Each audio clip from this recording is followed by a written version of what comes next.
हमारे काबरीन बताएंगे इंशाअल्लाह जिस मौजू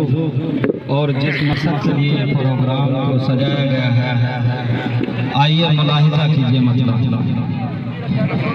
रहमत ना क्यों बरसे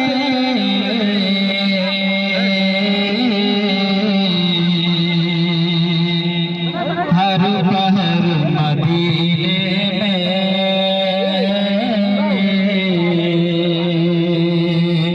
रहमत ना क्यों बरसे हर पहर मदीने में रहमत ना क्यों बरसे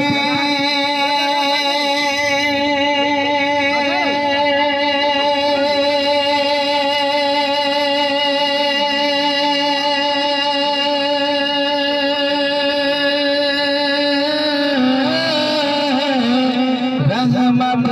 ना क्यों बरसे हर पहर मदीने में जब हबीब दावत जलवागर मदीने में जब हबीब दावत जलवागर मदीने में